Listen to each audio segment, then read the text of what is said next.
Anugerah dan damai sejahtera daripada Allah Bapa kiranya menyertai kamu sekalian. Amin.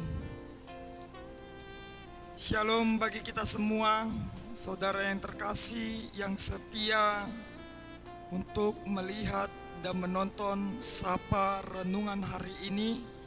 Saya akan menyampaikan firman Tuhan yang tertulis dalam 1 Yohanes 4 ayatnya yang ke-9. Demikianlah firman Tuhan.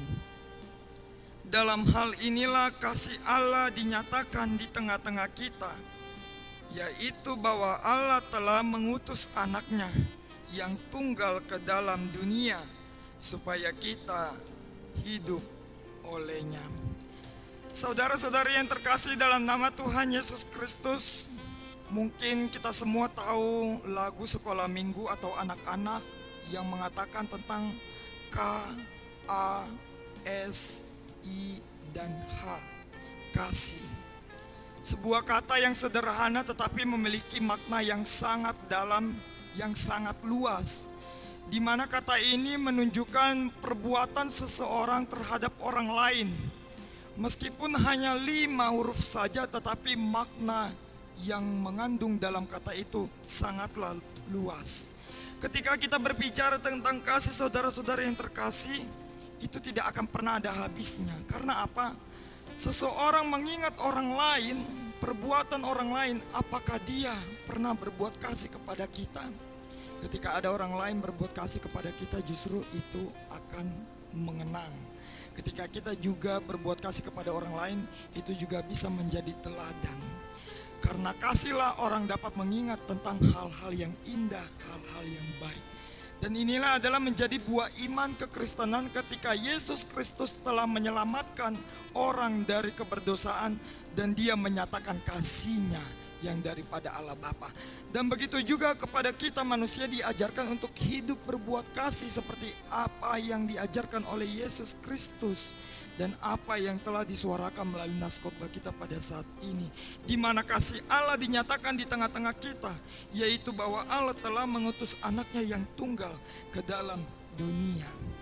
Berbicara tentang kasih, saudara-saudari yang terkasih, teman saya pernah cerita kepada saya bahwasanya ada bosnya yang memang sangat galak dan dia adalah seorang Kristiani. Lalu teman saya menceritakan bagaimana karakter bosnya itu kalau sudah marah dia mengamuk, dia bahkan sering memecat anggotanya ketika ada kesalahan daripada anak buahnya. Dia juga lantang, dia juga melabrak habis-habisan daripada anggotanya, bahkan pernah juga berkata kasar. Lalu teman saya mengatakan padahal bos saya itu seorang Kristiani dan dia juga aktif dalam pelayanan, tetapi kenapa tidak ada kasih di dalam dirinya?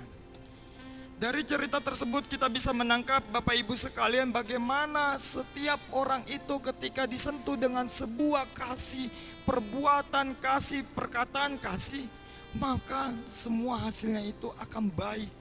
Maka dia akan dikenang menjadi orang yang bisa menjadi teladan bagi orang banyak. Dan inilah yang ingin disampaikan nas kita pada saat ini, bagaimana setiap orang Kristiani yang sudah diselamatkan oleh Allah melalui kematian Yesus Kristus di kayu salib membawakan kasih kepada semua manusia. Dan itulah yang diajarkan kepada kita di dalam Matius 22, bagaimana setiap orang itu harus mampu mengasihi orang lain seperti mengasihi dirinya sendiri. Oleh karena itu, saudara-saudari yang terkasih dalam nama Tuhan Yesus Kristus, kasih adalah elemen salah satu yang paling terpenting dalam kehidupan manusia. Untuk mendapatkan kasih itu sangat berharga. Untuk meluangkan kasih itu kepada orang lain itu sangat sulit. Tetapi bagaimana niat kita itu untuk mengasihi orang lain itu tersampaikan dengan baik. Tidak perlu dalam perbuatan saja, tidak perlu di dalam perkataan saja, tetapi bagaimana juga kita mendoakan orang lain itu juga termasuk buah daripada kasih. Oleh karena itu sifat daripada orang Kristiani yang sudah terselamatkan oleh kematian Yesus Kristus harus mampu menunjukkan kasih yang besar. Bagaimana kasih Allah itu bisa tersampaikan kepada seluruh umat manusia. Selamat menerima kasih daripada Allah dan selamat menjadi pelaku pembawa kasih, pembawa damai bagi orang lain, supaya tidak hanya kita yang terselamatkan di dunia ini.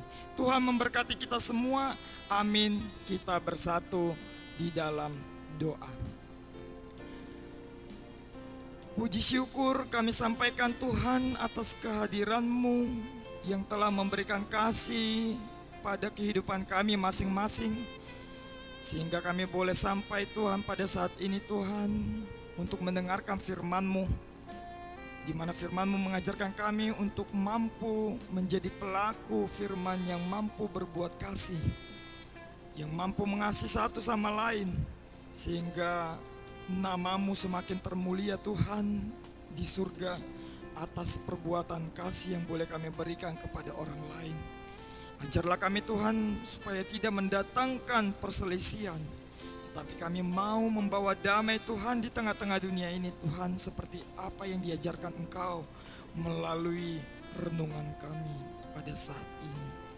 Bapa yang baik, setiap pergumulan kami Tuhan, kami percaya Engkau mengutus orang-orang yang mengasihi kami untuk menolong kami, dan Engkau memakai kami Tuhan sebagai alat-Mu untuk mengasihi orang lain. Terimalah doa dan permohonan kami hanya di dalam anak-Mu Tuhan Yesus Kristus. Kami berdoa dan mengucap syukur. Amin.